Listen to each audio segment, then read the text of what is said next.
मैं पूछता हूं आपने कहां देखी? सर हमने मोबाइल पे देखी। अरे मेरे भोले लोगों, ताशकंद फाइल को पिक्चर हॉल में देखने जाते तो उसके 2 रुपए विवेक अग्निहोत्री को मिलते हैं। विवेक अग्निहोत्री जैसे लोग बड़ी मुश्किल में तो हैं, लेकिन हम उनको इनडायरेक्ट भी ताकत नहीं दे सकते। वो किन किन से लड़ रहा है, किन हालात में बना रहा है, और उसके बावजूद डिस्क्रिमिनेट करने वाली ताकतें उसका डिस्क्रिमिनेशन कर रही हैं। लेकिन 90 करोड़ में से 10 करोड़ लोग तय कर लेते कि इसकी फिल्म देखने जाएंगे, क्या फर्क पड़ता है यार, हमारा नॉलेज ही बढ़ जाएगा, वो ओरिजिनल डॉक्यूमेंट ही देखने को मिल जाएंगे, क्या फर्क पड़ रहा है। एक बार तय कर लेते। वो अब कश्मीर फाइल बना रहे हैं। कैसे बना रहे हैं मैं जानता हूं। जरूरी नहीं है कि हर चीज का ढंडोरा पीटा जाए ढम ढम करके तभी होगा। दूसरी ताकतें इतना मजबूत करती हैं उनको कि पैसा वही बट रहा है पूरे उसमें। पूरी फिल्म इंडस्ट्री 2 हिस्सों में खड़ी हुई है, लेकिन जो आपके साथ है वो ताकत में नहीं है। वहां काम उसी को मिलेगा जब उस एजेंडे वाले के पास जाएंगे। 272 स्क्रिप्ट राइटर हैं, उन्हीं से लिखवानी है आपको फिल्म, पैसा घुमा के वहीं जाना है, क्योंकि वो एक मिशन मोड में है, आप फैशन के मोड में हैं। हम अपनी कमियों को समझें। हमसे जो 1000 साल पहले भूल हुई थी मैं नहीं जानता क्या थी, लेकिन लगता है मुझे आज के दौर को देख करके कि कुछ भी नहीं होता, हिस्ट्री रिपीट हो रही है। जो काम आप कर रहे हैं वो हमारे लिए शायद उसका तत्कालिक कोई फायदा हो ना हो, लेकिन आने वाली नस्लों के लिए होगा। यह तय होगा कि 20 साल के बाद मेरे बच्चे टोपी लगाएंगे, मेरी बेटियां बुर्का पहनेंगी या नहीं पहनेंगी। अगर नहीं चाहते हैं तो ताकत से खड़े होइए। वो कौन है, कौन नहीं है, कैसा है, बुरा है, अच्छा है, यह महत्व नहीं है। इस समय कई सवाल पूछने का समय नहीं है। दूसरे सवाल नहीं पूछ रहे हैं, पूरी दुनिया में है। पाकिस्तान नेशनल असेंबली का चेयरमैन चिट्ठियां लिख रहा है सऊदी अरब को। 2.5 लाख की रैली निकल रही है उस बांग्लादेश को जिसे आपने चड्डी बनियान पहनना सिखाया है। नंगे घूम रहे थे वो, जिनकी आधी आबादी आपके मुल्क में है, और आपके मुल्क में सत्ता लोभी लोग उनको कह रहे हैं इनको रखो, ये हमारे दबान है, क्योंकि इन्हीं से हमें वोट मिलेगा और इसी हम सत्ता में रहेंगे। यही कारण रहा होगा 1000 साल पहले भारत के गुलाम होने का, जो आज दिखाई देता है मुझे। कैसे कैसे नारे लग रहे हैं इस देश के अंदर। हर राज्य एक अलग अलग बात कर रहा है। कोई यूएनओ चिट्ठी लिख रहा है, आपके लोगों की गिनती ज्यादा है उसमें। वही ताकतें बाहर निकल रही हैं। सबके नाम नहीं लेना चाहता, इतने महान नहीं उनका नाम लूं मैं, लेकिन राष्ट्र को आपकी जरूरत है। और आप समझ लीजिए, हम सब लोग इतने बेहया हो चुके हैं, इतने बेगैरत हो चुके हैं कि हम जरा सा अगर हमारे आदमी में कहीं कमजोरी हो गई, जरा सी कहीं हल्का सा भी वो कमजोर पड़ा, हम पहले लोग हैं जो ये कहेंगे। हम बहुत कह रहे थे यार इतना नहीं करना चाहिए था, देखो देखो इसने इतना ज्यादा कर दिया था, हम इतने मक्कार लोग हैं। हम उसके बुरे वक्त में, क्योंकि ये उसका बुरा वक्त नहीं है, ये देश का और राष्ट्र का बुरा वक्त है। इस वक्त कुछ भी नहीं सोचना है मुझे, न मैं सोचना चाहता हूं, न मेरी कोई महत्वाकांक्षा है। हम अगर 5 लोगों को जगा सकते हैं तो 5 को जगाएं, क्योंकि हमारे यहां कुछ लोग सो नहीं रहे हैं, हमारे यहां जगे हुए लोग भी सोने का बहाना कर रहे हैं।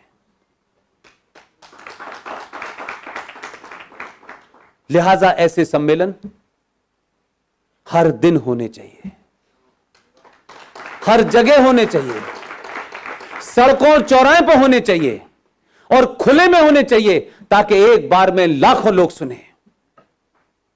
इसकी यह महत्वता नहीं है कि इसमें कौन बोलने आया है, कौन चीफ गेस्ट है, कोई ना कोई आता रहेगा।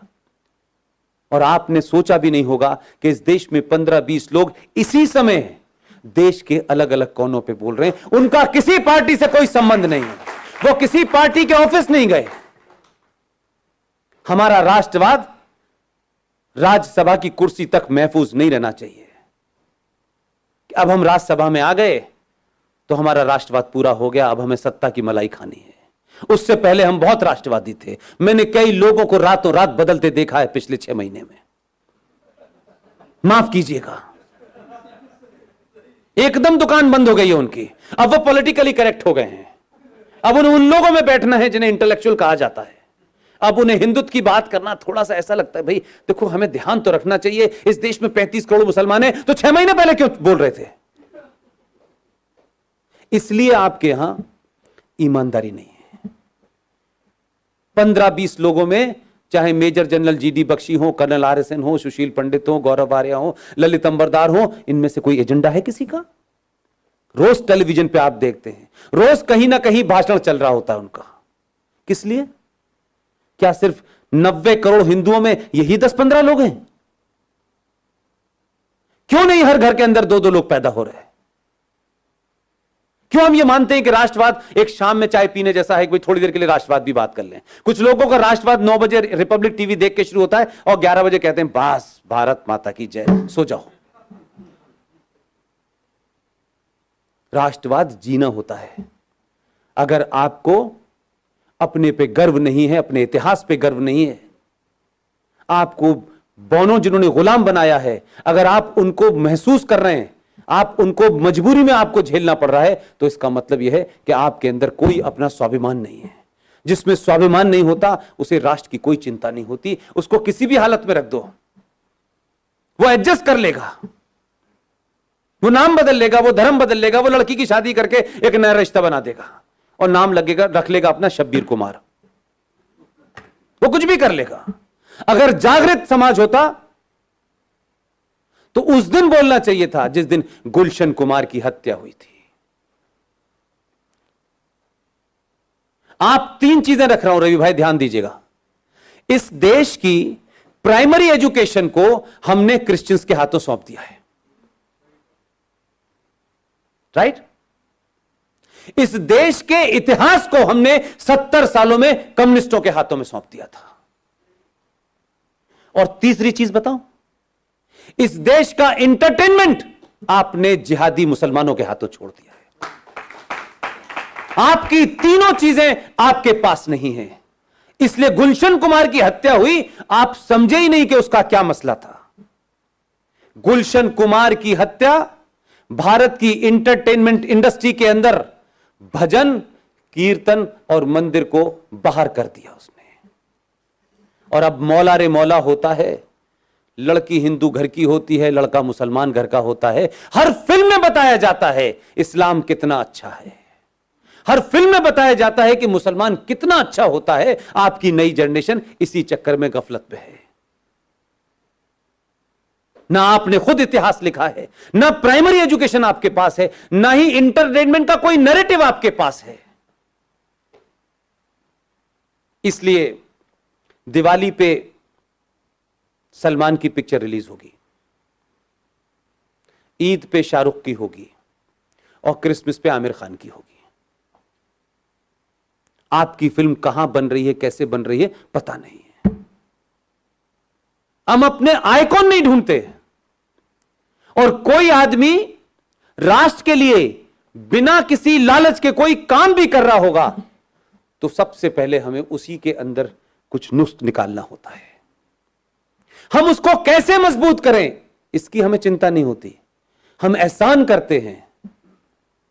हमारे दोस्त, बड़े अजीज, बेहतरीन इंसान विवेक अग्निहोत्री ने फिल्म बनाई